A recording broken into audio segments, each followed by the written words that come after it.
Pertanyaannya di sini adalah bagaimana bisa wanita ini meninggal dunia sendirian di dalam apartemennya dan gak ada seorang pun yang menyadarinya gitu, geng. Apalagi ini sudah 3 tahun lamanya.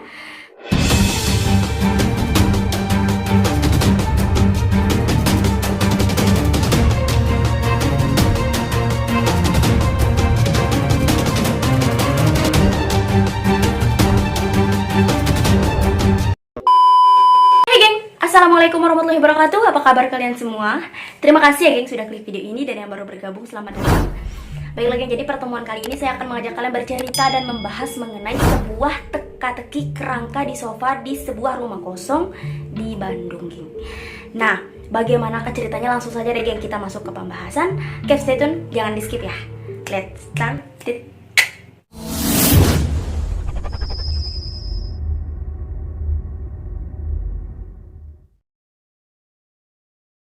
Pada Januari tahun 2020 kemarin nih geng, warga Marga Rahayu Bandung dihebohkan dengan penemuan kerangka di sofa rumah kosong. Awal mula penemuan ini geng, yaitu dari laporan Pak Suherman. Nah, siapa Pak Suherman ini? Pak Suherman ini geng adalah salah seorang warga yang merupakan suruhan pemilik rumah Johan Rismana. Rumah berlantai 2 yang sudah dibeli sejak 2014 lalu itu geng, memang tidak pernah ditempati ataupun direnovasi. Maka wajar gitu jika dari luar rumah ini terlihat terbengkalai dan tidak terurus. Namun meskipun demikian geng, pemilik rumah nih kerap sekali dia menyewa orang-orang gitu hanya sekedar untuk membersihkan pekarangannya. Herman sendiri geng tidak pernah masuk ke dalam rumah kosong tersebut. Ia hanya membersihkan pekarangannya saja. Namun pada tanggal 14 Januari 2020, ia mendapati hal yang tidak biasa, geng. Hari itu, geng, pukul 1 siang, Suherman ini hendak gitu berangkat ke rumah kosong tersebut untuk membersihkan pekarangannya. Nah, ia sebelumnya sudah pernah membersihkan halaman rumah tersebut pada Mei 2019. Jadi di sini ada jeda sekitar 7 bulan setelah ia datang ke rumah itu terakhir kali, geng. Saat masuk ke pekarangan nih, geng, Suherman nih menyadari bahwa ada kejanggalan di sana. Rumput di pekarangan rumah terlihat rapi, seolah-olah sudah ada yang memotong gitu. Bukan hanya itu saja, bahkan sudah ada tanaman singkong di sana. Selain itu pula, salah satu jendela kaca pecah dan juga pintu samping terbuka saat itu, geng. Mendapati keanehan ini, Suherman akhirnya memutuskan untuk masuk ke dalam rumah. Padahal sebelumnya dirinya tidak pernah masuk ke dalam rumah tersebut. Ia hanya membersihkan bagian halaman saja gitu, geng. Saat masuk ke dalam rumah untuk memeriksa, itulah Suherman dikejutkan dengan pemandangan mengerikan di sofa panjang yang ada di salah satu ruangan. Di atas sofa itu, geng, terdapat kerangka dan juga sisa pakaian yang telah hancur.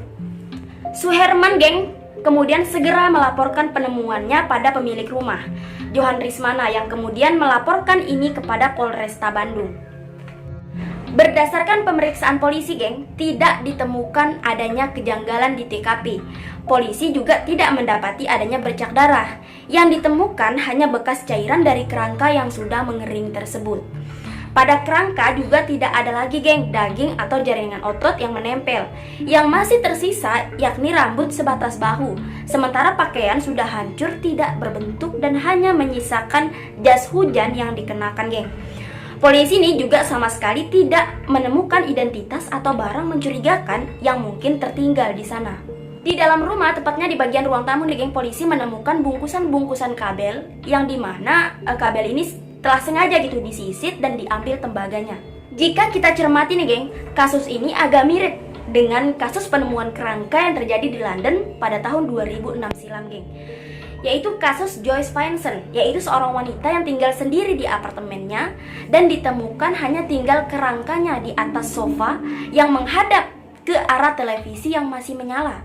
Dan diperkirakan Joyce ini meninggal lebih dari 2 tahun lamanya, geng. Dan juga diperkirakan dia ini meninggal pada akhir Desember 2003. Baiklah, geng, jadi di sini saya akan memaparkan nih, siapa sih Joyce Vincent ini dan bagaimanakah kisah kasus misteriusnya.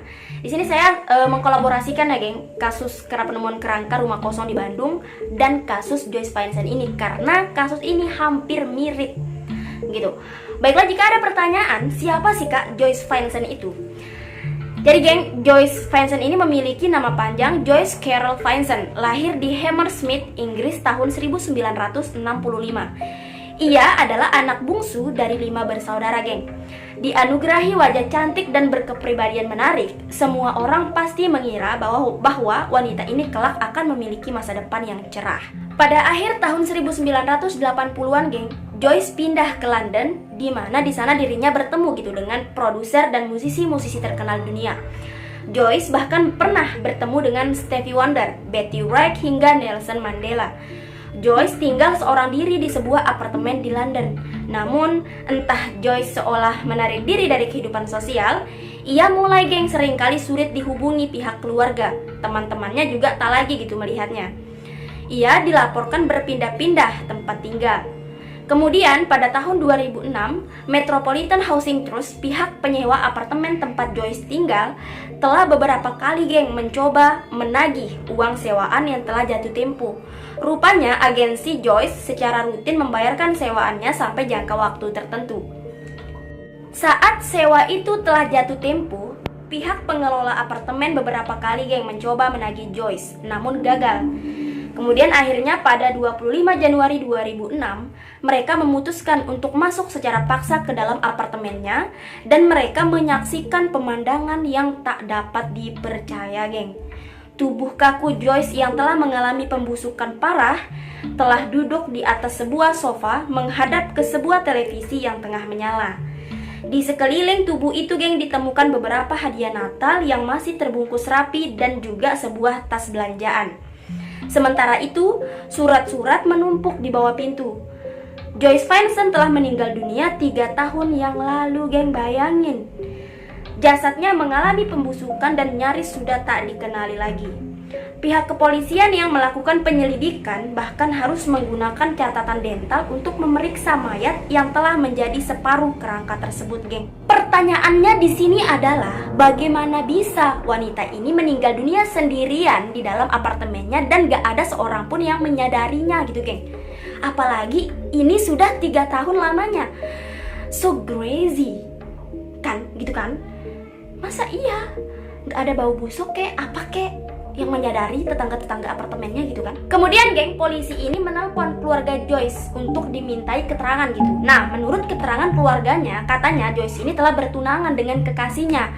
Namun tampaknya hubungan itu tidak berjalan dengan baik. Nah, kemudian polisi ini mencari kekasih Joyce ini untuk diinvestigasi, namun gagal ditemukan. Anehnya di sini juga, menurut keterangan keluarga dan sahabat-sahabatnya, beberapa tahun terakhir ini sebelum Joyce ini meninggal, dia ini sering berpindah dari satu tempat ke tempat lain gitu, tanpa memberitahu keluarga dan sahabat-sahabatnya. Selain itu juga, dia mulai sulit dihubungi. Nah, dilihat dari gelagatnya, Joyce ini sepertinya tidak ingin ditemui dan dia ini menjauh gitu, dari semua orang.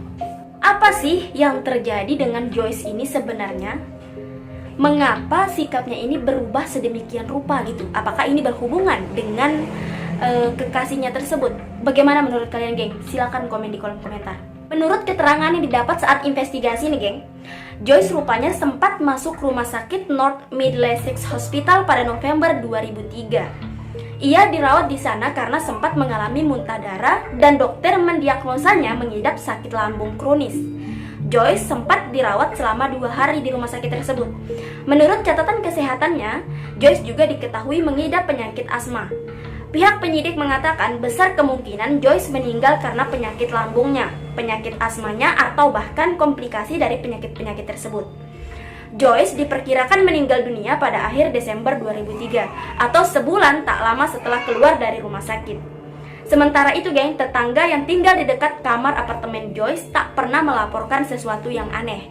Entah mereka tak perhatian pada tetangga atau memang Joyce yang menutup diri dari orang-orang.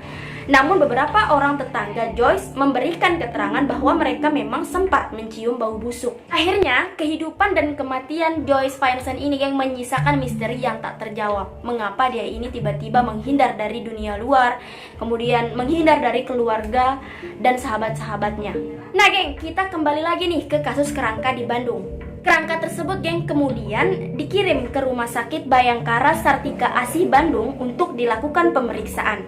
Hasil pemeriksaan dari tim forensik pada tanggal 17 Januari 2020 menyatakan bahwa kerangka tersebut berjenis kelamin laki-laki dari ras Mongoloid. Nah, apa itu Mongoloid?